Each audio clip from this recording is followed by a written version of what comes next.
तितलियों में समा गया मंजर, मुट्ठियों में सिमट गई दुनिया। अपने रास्ते खुद बनाए हैं मैंने, मेरे रास्ते से हट गई दुनिया। आपकी शायरी बहुत दिलकश है और पानीदार भी। जब आप कवि सम्मेलनों में मंच पे खड़े होते हैं तो आपको देखना और सुनना दोनों एक अनुभव से होकर गुजरना है। आप मुशायरों के ऑलराउंडर हैं।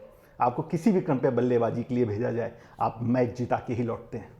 आप किसी परिचय के मोहताज नहीं। जी हाँ, मैं बात कर रहा हूँ डॉक्टर राहत इंदौरी की, जो आज हमारे शो में मेहमान है। डॉक्टर साहब का बहुत बहुत स्वागत है। डॉक्टर साहब, बचपन में एक लड़का जो साइंस चित्रकारी में महारत जिसको हासिल थी, तरुणाई आते आते वो हॉकी फुटबॉल खेलने लगा, कैप्टन बन गया, और जवानी आते आते वो एकदम से शायरी करने लगा। तो ये एकदम से ऐसा बदलाव कैसे आया? क्या उर्दू साहित्य की पढ़ाई ने ये बदलाव दिया कि क्या व्यक्तिगत भी किसी से आप प्रभावित हुए? उर्दू की पढ़ाई भी एक सबब ज़रूर हो सकती है, लेकिन किसी का एक बहुत मशहूर शेर है कि हर आदमी में होते हैं 10-20 आदमी, जिसको भी देखना हो लगातार देखना या कई बार देखना। तो ये जैसे आपने बताया कि खिलाड़ी या एक चित्रकार, इसके अलावा भी कुछ और लोग थे जो मेरे अंदर पल रहे थे, लेकिन मैं उन्हें पहचान नहीं पाया।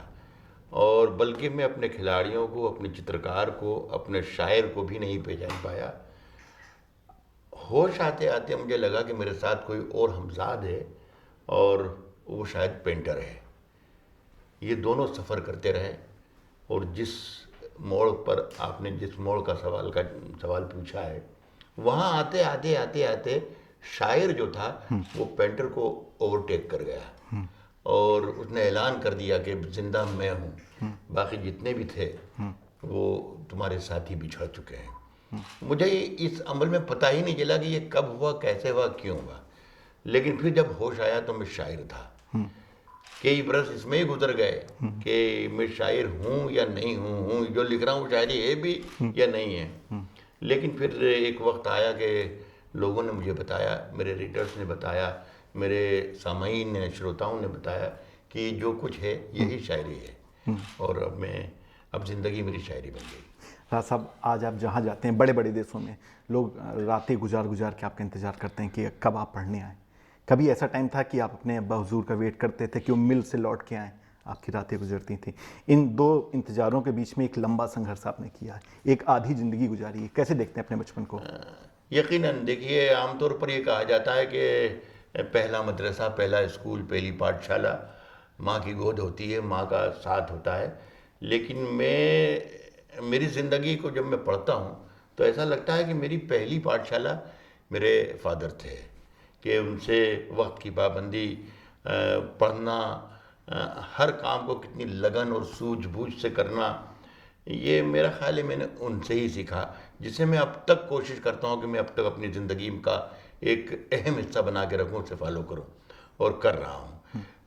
ये तो कामयाबी नाकामयाबी तो कुदरत के इख्तियार की बात होती है, लेकिन किसी भी काम को लगन से करना। अब जब मैंने ये महसूस कर लिया और फैसला भी कर लिया कि शायद मुझे अब एक शायर के साथ ही ज़िंदगी गुजारना है या शायर होकर ज़िंदगी गुजारना है, तो मैंने वो जो पढ़ने लिखने की लगन और सूझ सीखी थी बचपन में, वो आज तक कायम रखी। मैं अपने शेर को अपने दुश्मन के शेर की तरह पढ़ता हूँ, देखता हूँ। एक एक बार 3-3, 4-4 किताबों के एडिशन आ जाते हैं किसी एक किताब के, लेकिन आपको अगर आप खुद उसे मुताला करेंगे तो पता चलेगा कि पहले एडिशन में शेर कुछ और था और तीसरे एडिशन में कुछ और है और चौथे में कुछ और है।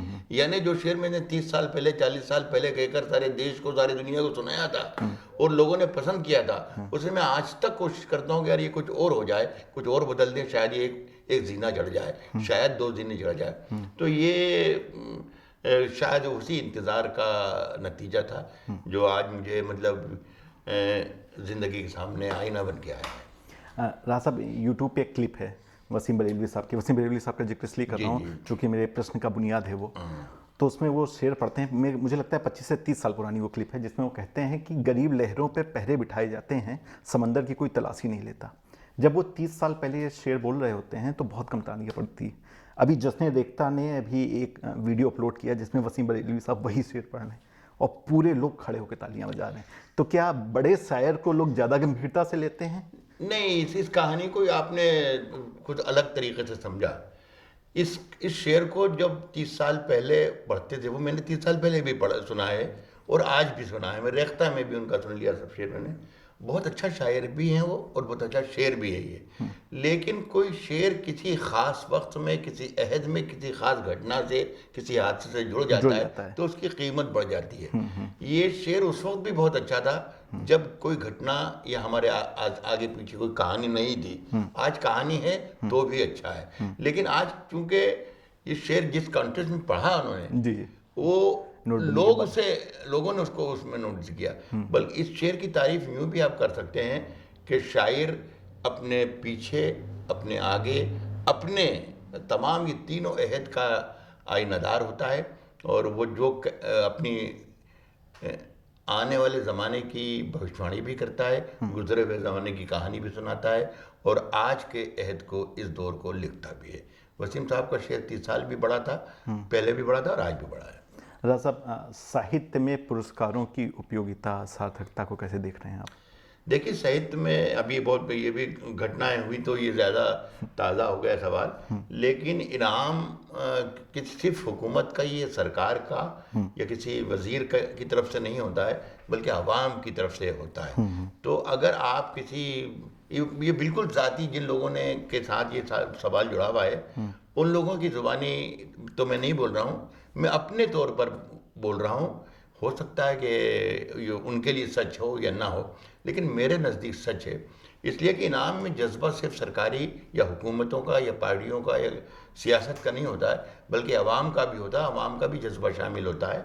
तो किसी ना किसी जाविये से अगर देखें तो शायद इनाम जो वापसी की गई लोगों ने, बहुत से मेरे साथी हैं बहुत से, उन्होंने अपने रीडर्स का, अपने सामाइन का भी दिल तोड़ा है, दुखाया है। लेकिन ये उनका ज़ाती मामला था, इसलिए मैं नहीं कह सकता। डॉक्टर साहब, जो आपकी लेखन की जिम्मेदारी है, वो एक जिम्मेदार लेखक के तौर पे आप प्रचलित हैं कि आप जो कहते हैं वो जिम्मेदारी के साथ कहते हैं।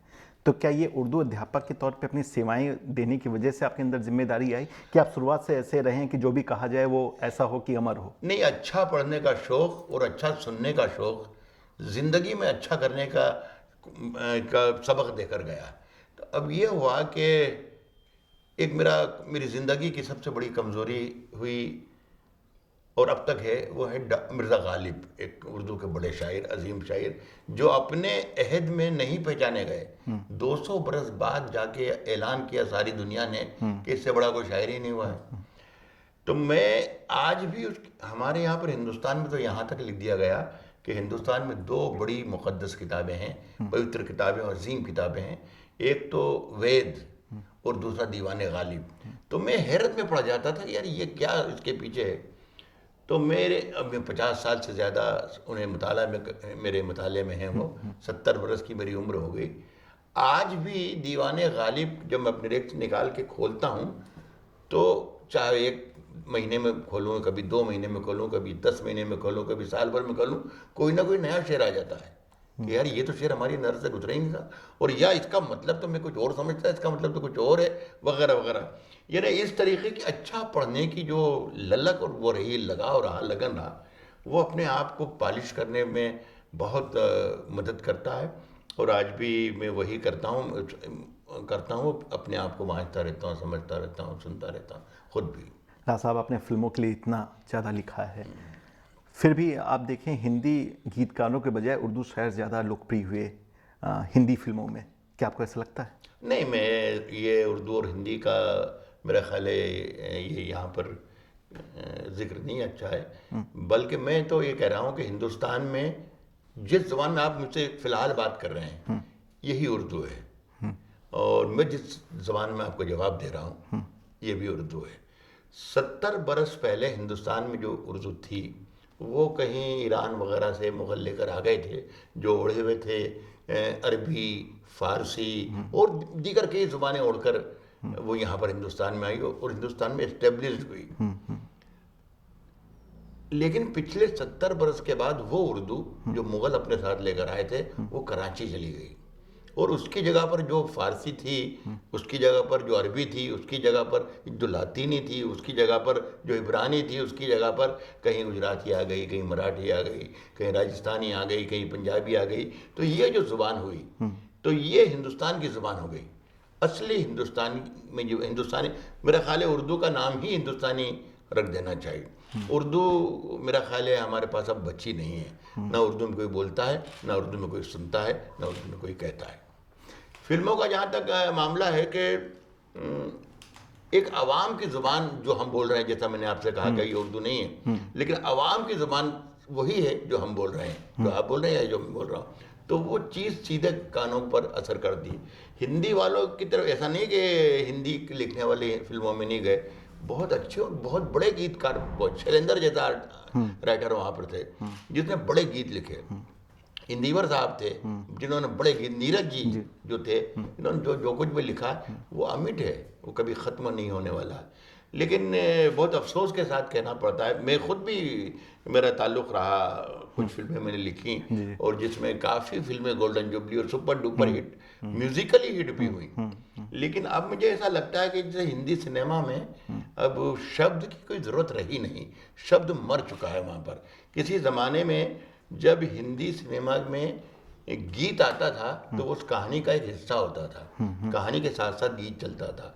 अब जब गीत आता है वैसे ही कहानी रुक जाती है, कहानी ख़त्म हो जाती है, वो गीत बजने लग जाता है जिसका उस कहानी से या उस फिल्म से कोई ताल्लुक़ होता ही नहीं है। तो अब कोई भी गीत किसी एक फिल्म के लिए लिखा जाए और उसमें ना रखा जाए, किसी दूसरी फिल्म में रख दिया जाए तो भी दग जाता है। म्यूज़िक बैंक बना दिए गए, गाने रिकॉर्ड कर करके रख लेते हैं। और आप फिल्म अगर बनाना चाहें तो जाइए, आपका म्यूज़िक तैयार है, आपको कहिए कि 10 गाने चाहिए, वो सुना देंगे 200 गाने जो आपको पसंद आए वो आपकी फिल्म के लिए। फिल्म के गानों पर सिचुएशन बनाई जाती है, पहले सिचुएशन पर गाने बनाए जाते थे। बहरहाल हमारा मुल्क है, इसमें ज़्यादा मतलब ये कि कोई भी चीज़ें ऐसी नहीं जो तब्दील नहीं होती, तब्दील होंगी। इस साइकिल है, एक मरतबा फिर से हिंदुस्तान का वही मौसीकी और वही म्यूज़िक आए, ये मेरी दुआ है। राज साहब, मैं आपका एक इंटरव्यू आज देख रहा था, उस इंटरव्यू में आप कह रहे थे कि ये मंच पे आखिरी बहार का मौसम है, अब बहुत ज़्यादा पैसा रहा नहीं। क्या अभी भी आप इस बयान पर कायम हैं कि ये उर्दू मुशायरे अब धीरे नहीं, धीरे? मेरा ख्याल है आपने वो पैसा लफ्ज़ कुछ ज़्यादती करके सुना नहीं होगा सोच। मैंने पैसे को कभी भी अपने मंच से या अपनी शायरी से जोड़कर नहीं देखा, और शायद कोई और लफ्ज़ होगा, और अगर मैंने ऐसा कहा है तो वहाँ तक तो सही है कि आखिरी बहार है उर्दू शायरी की, इसलिए कि जो हमारे क्लासिकल और रिवायती शायरी और जो गज़ल के शायर थे जिनके नाम से मुशायरा था, ये लफ्ज़ मुशायरा जहाँ से बना था, शायरी से और शऊर से, वो एक तरीक़े से ख़त्म सा हो गया है, वो ख़त्म सा हो गया है। और वो लोग ही नहीं बचे जिनकी वजह से लोग सारी सारी रातें शायरी के नाम पर जमा हो जाते थे। अब ये एक तरीक़े से एक कल्चरल प्रोग्राम होकर रह गया है बाजार हावी हो गया। मुशायरा। जी जी, मुशायरा में अगर आप सोचें कि हम कहीं जाकर लिटरेचर ढूंढ लें या साहित्य ढूंढ लें या अदब ढूंढ लें तो आपको मायूसी और महरूमी होगी। एक ज़माना था कि माएँ अपने बच्चों को मुशायरों में भेजती थीं कि जाके बग़ैर स्लेट लिए, बग़ैर पेन लिए, बग़ैर क़लम लिए, कि ये एक ऐसा मदरसा, ये एक ऐसा स्कूल है कि जहाँ बग़ैर स्लेट के, बग़ैर कापी के और बग़ैर क़लम के अदब सिखाया जाता है। अब अदब वहाँ से गायब हो गया। तो ये एक नुकसान। तो एक जिस तरीके से जाते हैं लोग कि चलो एक कल्चरल प्रोग्राम है, ऑर्केस्ट्रा ना सुनेंगे, आज मुशायरा सुन लेंगे, या कभी सम्मेलन सुन लेंगे। कभी सम्मेलन भी लतीफ़ों की नज़र हो गया, मुशायरा भी सब एक्टरों के साथ में आ गया। तो ये एक नुकसान हुआ है। तो मालिक करे कि मैं ये भी हिस्सा वापस आए जिसे फिल्मों के लिए मैं उम्मीद लगा के बैठा हूँ। राज साहब, आज आप जिस जगह पे खड़े हैं वहाँ पे पीछे की ओर जब आप देखते हैं, सबसे पहला भाव संतोष का आता है कि गर्व होता है जो आपने कमाया है? मैं खुश हूँ अपनी ज़िंदगी से, और मुझे बहुत अच्छा लगता है जब मेरी किसी एक लाइन पर हज़ारों की तादाद में लोग खुश होते हैं, उनकी आंखों में चमक आ जाती है, तो मैं समझता हूँ कि ये मैंने चिराग रोशन किए हैं एक अंधेरी रात में। राज साहब, यूट्यूब पे एक बड़ा यूथ वर्ग है जो हम लोग को फॉलो करता है, हमारी युवा दर्शकों के नाम अगर कोई संदेश देना चाहें तो आप?